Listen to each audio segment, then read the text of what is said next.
Nate, we were talking about Powers, but I want to go back, we talked about it a lot when we were doing the instant reaction to these commitments, but Florida State is bringing in some violent guys at offensive line and defensive tackle. If you wanted to give your take on that, because we just got done watching Bishop Thomas, and then we also watched Woody.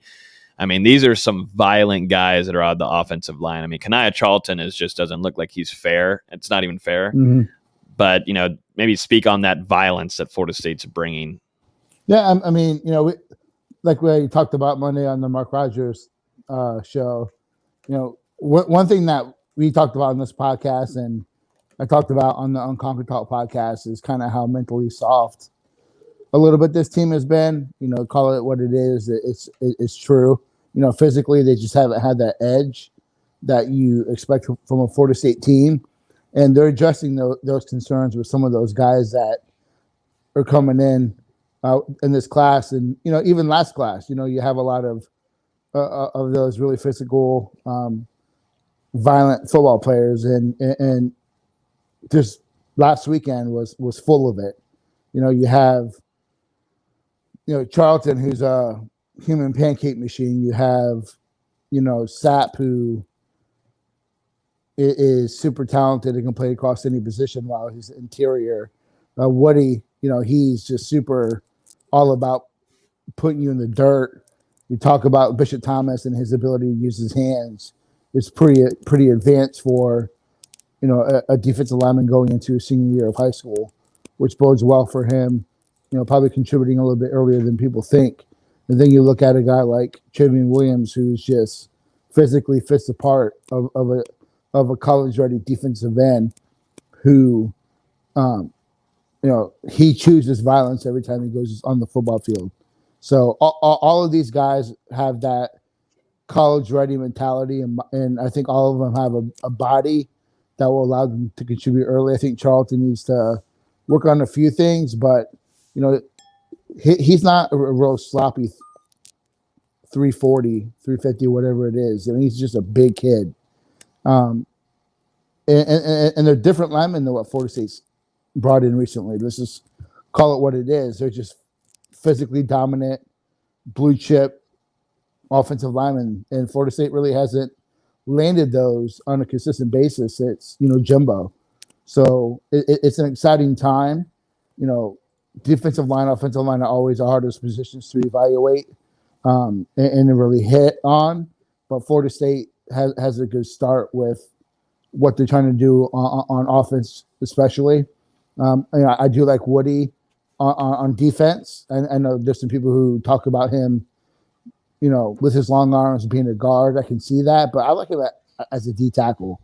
He is just a mean person on the football field, and I like that. I think he, wants to dominate you physically on the football field, and I just like him on defense. I just like it. Mm-hmm. I like him more. I know that you mentioned Timmy Jernigan. I won't go that far yet, but I understand the comparison in terms of that mental approach to the game, and the wants you to just physically dominate you. Timmy's just on another level of another guy, of a lot of guys. But I agree that he has that same kind of mindset. But I'm excited about all those takes for the weekend. I think they're all quality takes. They're all guys Florida State's been on for a while, and Woody is like an ace in the hole. You look at still working on Pritchett. Florida State is in a good spot with Pritchett. Still working on Armella.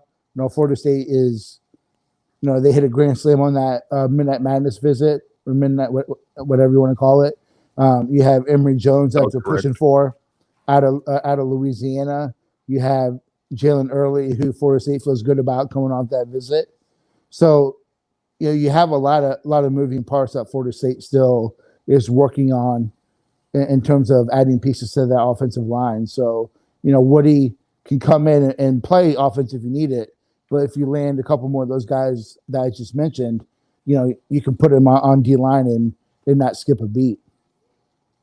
Yeah, and that's one thing I actually mentioned earlier. And you talking about Early kind of reminded me, going back to Powers, Powers and Jalen Early are high school teammates at Duncanville High School. So, if he does decide to commit to Florida State tomorrow, he's going to be heavily recruiting Early to join him, who right now I believe is going to be committing on August 2nd. And that goes back to kind of what I was saying about Kashawn Sapp a little bit ago. Now that he's officially in the fold and a Seminole, he's going to be working on Jaron Willis, up until signing day to try and secure that flip. So I think it's huge for Florida State to be recruiting two guys from the same high school, because if they get one, the other guy can, just continue to pursue his teammate and say, man, come keep playing with me. Play with me in college.